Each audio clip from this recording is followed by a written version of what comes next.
Hey, I'm Dirk Burrowes, and usually I'm filming for Classic Drive Television, but we get into the shop and into the showroom occasionally.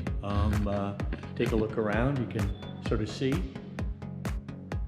Oh, there's some junk on the floor. We're doing some moving around, but we don't do a lot in the shop, and I thought that maybe doing a vlog once or twice a week would get people more interested in some of the projects that I'm working on and things that I'm doing. I try to get over here a few times a week and most weekends. So let's take a look at a few things we're doing.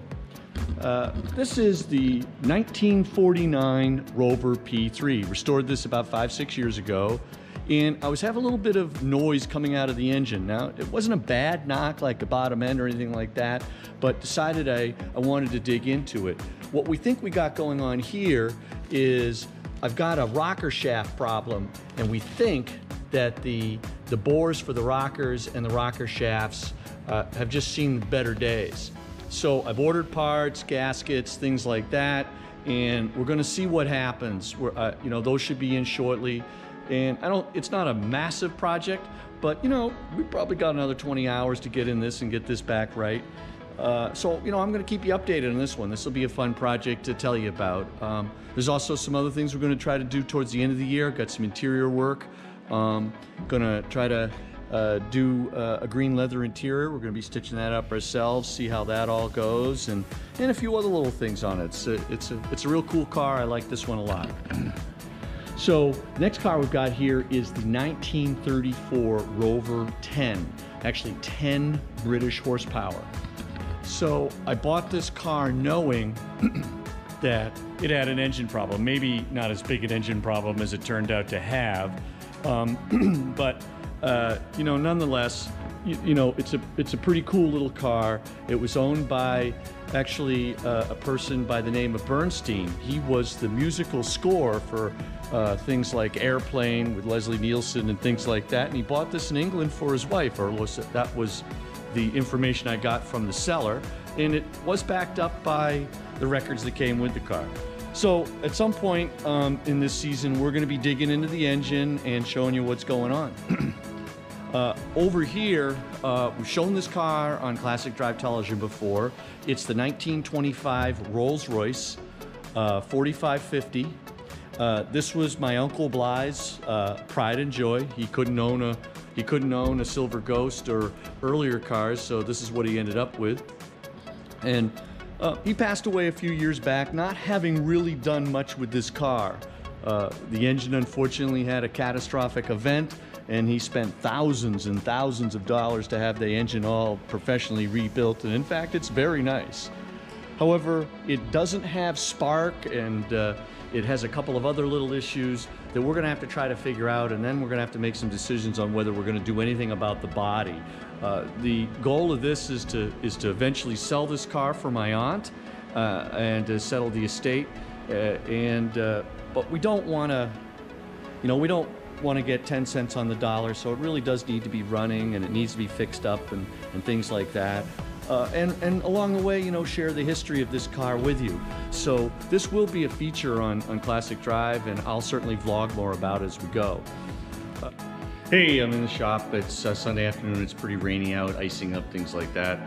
So, I got to get back onto the Rover P3. That's the 1949 running board car. You can see it right here. So what I was doing was trying to find the source of the knock in the engine. Now, like I said in my previous vlog, it wasn't so much like a bottom end, even though I went into the bottom end, pulled out the oil pan, pulled a few caps off. I checked end clearance of the crankshaft in the car. Maybe a little loose on the rods, but not bad. Really not bad. Okay, so I've gotten onto the rocker shaft. I was telling you that I was going to get this out. I wanted to check push rods. I wanted to check the clearance between the rockers and the shaft. So I've gotten the nuts, bolts out, things like that. I'm going to lift this rocker shaft out, and then we'll take a look at this, see what kind of clearances we have, things like that between the shaft and the rockers themselves. And we'll also make sure that the oil way through the center of the rocker shaft is clear. So I'll get that out and then we'll check back and show you what's going on.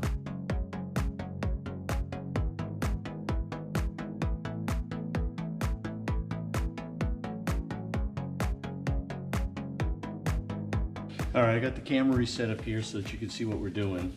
Put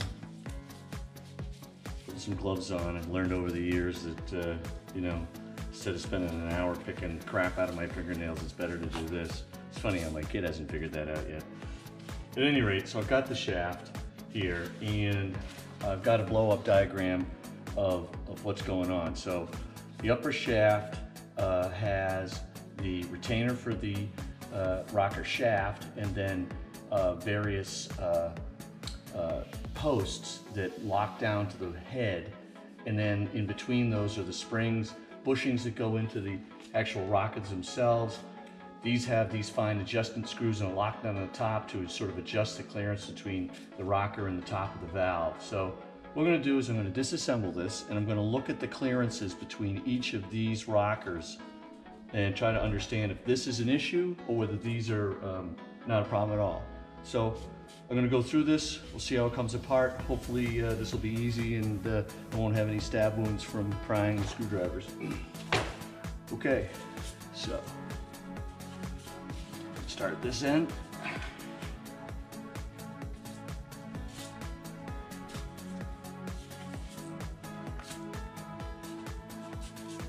These are interesting in that they're split.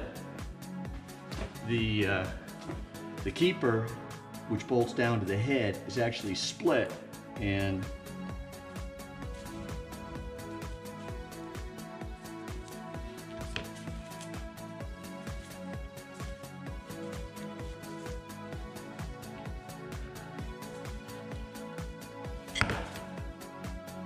that's a pain in the ass.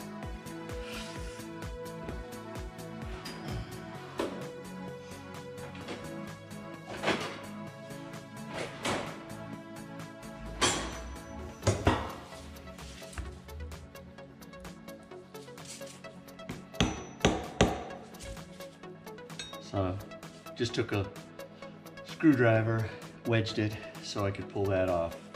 So first thing I'm going to do, just so I remember what's going on, I'm going to grab my camera, take a quick shot of this.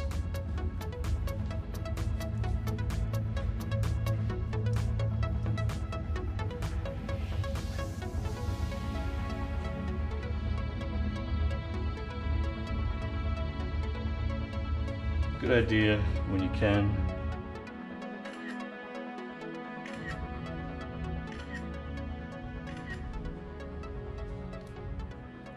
I find that I refer back all the time to pictures. So we got this spring. This is basically to keep the separation between the rockers but allow them to float a little bit on the shaft.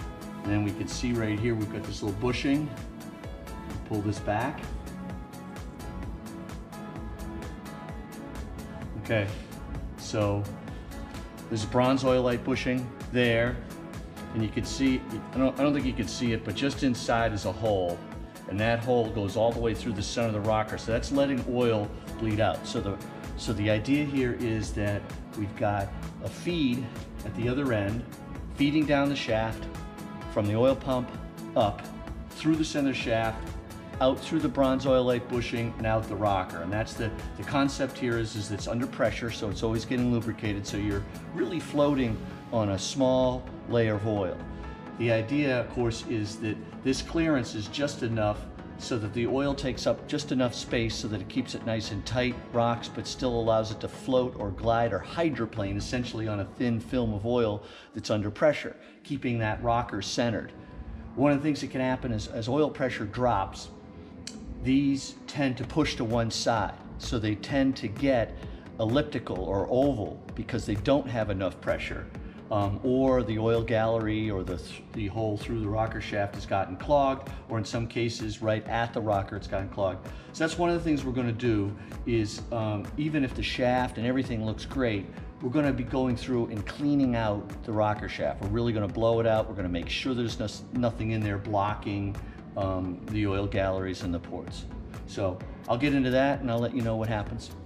All right, so I've gone through everything, and I don't think the problem is here. The clearances are pretty good. I did take an airline and blow out each of the oiling ports for each of the rockers and the rocker shaft itself, and no hidden surprises. At this point, I'm almost got it back together. I've got the last rocker to put back on. I'm going to clean that up. I'm going to clean everything.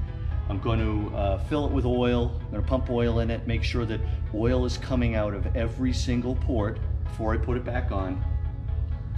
This is the little port right here. It's a drilled hole through a bronze bushing that connects through this small hole here that is fed at the end. So it's fed at the back of the block and it's pushed all the way through. Of course, oil leaks out, goes back down to the sump, and then gets pumped up again. Presumably it happens to occasionally pass by the filter. At any rate, everything looks pretty good here. Nothing is standing out as, oh my God, I've got to replace this, or there's a problem here. So I don't think the problem is here. My next step is to decide whether I'm going to pull apart the bottom end and the exhaust side of things. You know, on one side I probably should pull the whole head off, go through it and everything. On the other hand, I was hoping not to go that far on this project. It was a really good running car, just had a little knock. So we'll get this back together anyway and see what's next. Talk to you in a little bit. Okay, looks like I got the rocker shaft pretty cleaned up. You know, some people's tendencies would be to take this and put this in a solvent bath. I gotta tell you that sometimes people think they're cleaning stuff and the outside gets nice and clean, but a lot of times what you're doing is driving dirt inside. So I've tried to take as much grime and dirt off of this. I've wiped the bearings, the shafts, things like that. But I recommend against putting this in like a solvent bath or, you know, a parts cleaner or something like that. I find it's gonna drive micro dirt in. I've never had good luck. I've taken things back apart only to find that critical bearing areas had gotten scored because they migrated dirt that I couldn't get back out afterwards. So I'm going to do a nice cleanup on the outside, make sure that I don't have any debris or dirt. I will then take a new lint-free microfiber, and I will wipe everything off and make sure the outsides are clean. I'm pretty comfortable that I got all the bearing surfaces on the shaft clean, and as we talked about earlier, the clearances are pretty decent. So I put it back together. I just didn't see a reason to go any further with this or to feel that this needed any kind of rebuild. So clearly the noise in the engine is not coming from the upper rocker shaft. So I'm gonna get this cleaned up, I'll get it back on, and once I've started that process, I'll let you in on that and talk to you soon.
All right, well, we successfully gotten the top valve cover on, the bottom valve cover. We did tappet adjustments. Maybe it was because I took the rocker shaft off, but it seemed like the tops were next to nothing, maybe even zero. Maybe it's the way I torqued it down this time. And then we did the bottoms. The bottoms were loose. So, you know, there may be a source of that knock coming from those. We're gonna see. So before I put it back on the lift and get the oil pan on, I found out that when I put this aftermarket brake booster in, I was supposed to put it at between 25 and 45 degrees, and I think that's the way the oil falls back in the brake booster. So I'm going to fix that bracket, and then it's going to go on the lift, and we're going to get the oil pan on. So I'll keep you updated, and we'll see how she goes.